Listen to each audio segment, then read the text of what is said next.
और इस बीच हमारे साथ एक और बेहद खास एक्सपर्ट जुड़ चुके हैं। समित चौहान साहब हमारे साथ इस वक्त बने हुए हैं। समित जी, गुड आफ्टरनून। प्रशांत बात कर रहा हूं।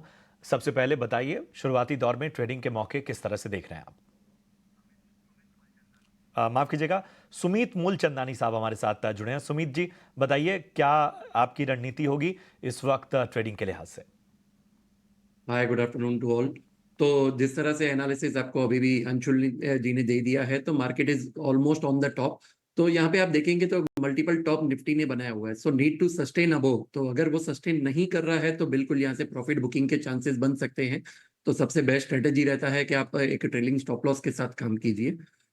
स्टॉक स्पेसिफिक हम रहना चाहेंगे, यहाँ पे दो बाय कॉल्स रहेंगे। जो पहला रहेगा वो रहेगा बोरोसिल रिन्यूएबल्स।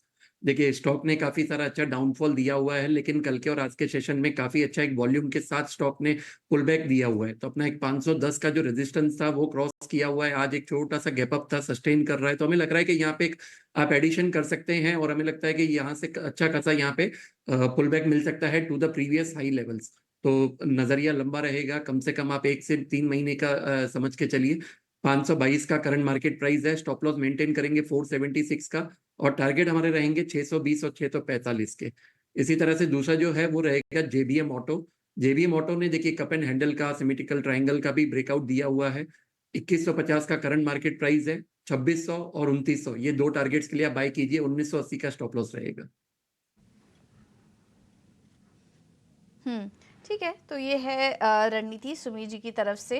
अंशुल जी, आप कहाँ पर मौके देख रहे हैं ट्रेड के? देखिए, फ्रंटलाइन काउंटर्स एग्जॉस्टेड दिख रहे हैं, बट मिड कैप और स्मॉल कैप में थोड़ी सी रैली अभी बची हुई है। तो मिड कैप काउंटर से ही बाइंग रहेगी। पहला रहेगा अरविंद फैशन का।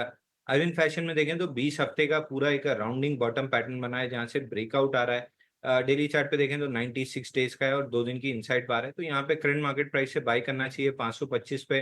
500 रुपए का क्लोजिंग बेसिस पे स्टॉप लॉस लगाना चाहिए, और 575 का टारगेट 4 से 5 सेशन में आता हुआ दिखेगा। दूसरा बाई कॉल रहेगा रेस्पॉन इंडस्ट्री पे। यहाँ भी देखें, वीकली चार्ट पे 38 हफ्ते का राउंडिंग बॉटम बना है। वीकली चार्ट पे 3 टाइट क्लोजेस है, जहां से करंट वीक में ब्रेकआउट आ रहा है और आज के सेशन में ओपन लो की फॉर्मेशन है। तो यहाँ पे करंट मार्केट प्राइस 320 से बाई करना चाहिए। 300 रुपए का क्लोजिंग बेसिस पे स्टॉप लॉस रहेगा, और 350 का टारगेट 3 से 5 सेशन में मिलता हुआ दिखेगा। तो मिड कैप सेगमेंट से ये दो बाई कॉल रहेंगे मेरी तरफ से। तो ये है इस वक्त अंशुल जी की राय में ट्रेडिंग की रणनीति। आपको स्टॉप लॉस और इसके साथ ही लक्ष्य और बाकी नजरिया भी उन्होंने आपके सामने रखा। चलिए, अब जरा कुछ स्टॉक्स पर फोकस करते हैं। और आज बात सबसे पहले हमें करनी होगी खास तौर पे प्राइवेट बैंकों की। आज प्राइवेट बैंकों में खासतौर पे तेजी का माहौल बना हुआ है, और एफआईआईज की खरीदारी से साफ तौर पर हम देख रहे हैं कि प्राइवेट बैंकों को सपोर्ट मिलता हुआ। क्योंकि चुनाव के पहले जिस तरह से एफआईआईज ने पैसे निकाले थे, अब उनका एक कमबैक हमें साफ तौर पर नजर आता हुआ। और 3 साल की अंडर परफॉर्मेंस के बाद वैल्यूएशन भी प्राइवेट बैंकों में बेहतर नजर आते हुए। बहुत से और भी फैक्टर्स हैं। इन सब के बीच में आप ज़रा प्राइवेट बैंकों में हम देखें इस वक्त, तो आप देखिए एक्सिस बैंक का 3% से ज़्यादा की तेज़ी नज़र आ रही है। एचडीएफसी बैंक का, जिससे सबसे ज़्यादा सपोर्ट आज के मार्केट को मिला, वो लगभग 2.5% से ज़्यादा ऊपर। आईसीआईसीआई बैंक का 2% से ज़्यादा की तेज़ी। कोटक महिंद्रा बैंक का 1.25% की तेज़ी यहाँ पर नज़र आती हुई। इसके अलावा भी तमाम प्राइवेट बैंकों में बेहतर रुझान नज़र आते हुए। चलिए, अंशुल जी, मैं आपके पास ही आना चाहूंगा। जरा प्राइवेट बैंकों में कुछ नाम तो मैंने लिए, इसके अलावा भी कुछ आपको अगर पसंद आ रहा हो तो बताइए। क्या रणनीति अपनाई जानी चाहिए? क्या इस तेजी के ट्रेंड की सवारी करना इस वक्त बेहतर रणनीति होगी? देखिए प्रशांत जी, कभी भी टॉप प्रिडिक्ट करना बहुत सही नहीं होता है, क्योंकि मार्केट हमेशा ओवरबॉट दिखाता है और वहां से ऊपर चलता है। तो बेटर यही होता है कि जो तेजी बन रही है उसको फॉलो करते हुए उसको कंटिन्यू करना चाहिए। एक्सिस बैंक और आईसीआईसीआई बैंक दोनों में अगर देखें तो तेजी है। आईसीआईसीआई बैंक में 36 डेज का एक पूरा पैटर्न बना था, जिसका कल ब्रेकआउट आया था और आज फॉलो थ्रू मूव मिल रहा है, जिसका टारगेट 1220 से 1240 है। तो बैंकिंग सेक्टर में तेजी है, आईसीआईसीआई बैंक तेज लग रहा है। दूसरा बेस्ट काउंटर इसमें एक्सिस बैंक आता है। 14 दिन का कप एंड हैंडल पैटर्न है, ये 75 मिनट्स चार्ट पे देखेंगे तो बहुत क्लियर दिखेगा। ऑलमोस्ट 3 इनसाइड बार थी, जहां से आज ब्रेकआउट आया है। तो इसका भी टारगेट 1294 के करीब आ रहा है, तो दोनों स्टॉक्स में काफी अच्छी तेजी है। इन दोनों को लॉन्ग करके चलना चाहिए और आईसीआईसीआई बैंक वैसे भी हैवी वेट है, तो बैंक निफ्टी को जल्दी से नीचे आने नहीं देगा।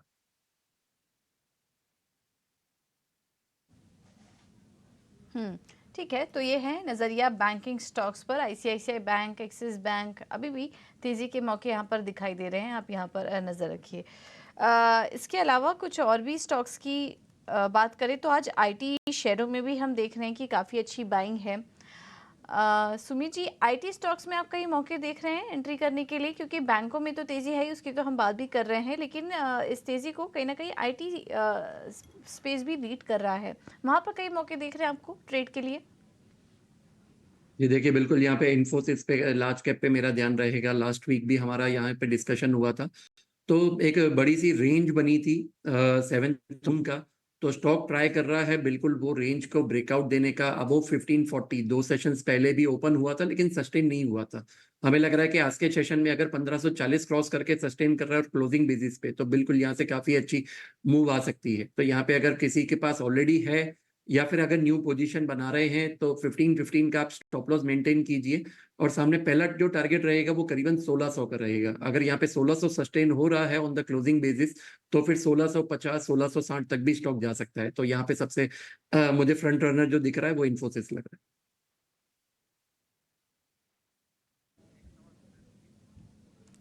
है। बिल्कुल, तो चलिए अब कुछ और भी स्टॉक्स पर नज़र डाल लेते हैं जहां पर कि एक्शन है, और उसमें एलएनटी में भी काफ़ी अच्छी तेज़ी नज़र आ रही है। करीब 1.5% ऊपर एलएनटी का स्टॉक भी कारोबार कर रहा है, और निफ्टी की तेज़ी को वहां से भी कंट्रीब्यूशन मिल रहा है। एलएनटी के चार्ट आपको दिखा देते हैं, लगातार एक तेज़ी बनी हुई है और इस वक्त देखिए दिन के ऊपरी स्तर पर एलएनटी कारोबार कर रहा है।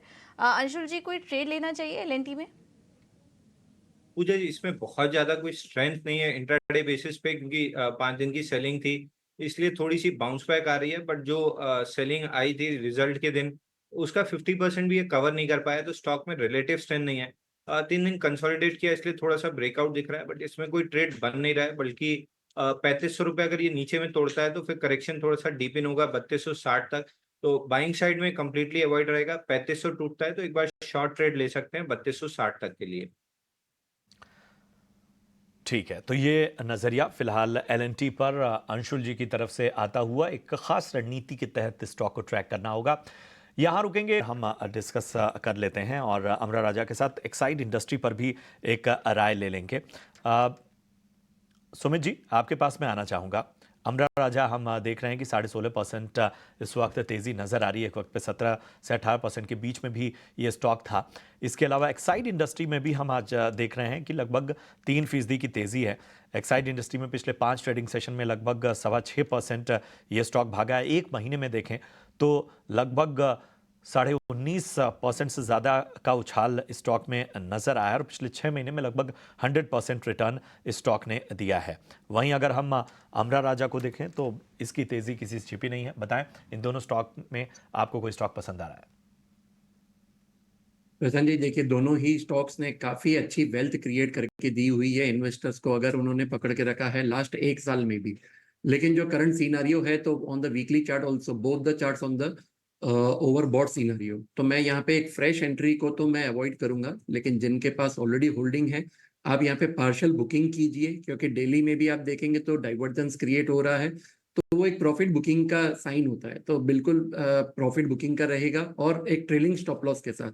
अगर ये लेवल्स ब्रेक हो रहे हैं, तो फिर हमें एक्सपेक्टेशन है कि यहाँ से स्टॉक और नीचे जा सकता है। तो एक्साइड इंडस्ट्रीज में रहेगा 550 का स्टॉप लॉस।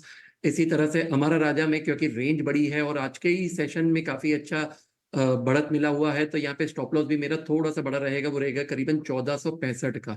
तो स्टॉप लॉस मेंटेन कीजिए। अपसाइड लेवल्स की बात करें तो हमारा राजा सस्टेन कर रहा है, तो फिर 1750 की रेंज तक भी टच कर सकता है।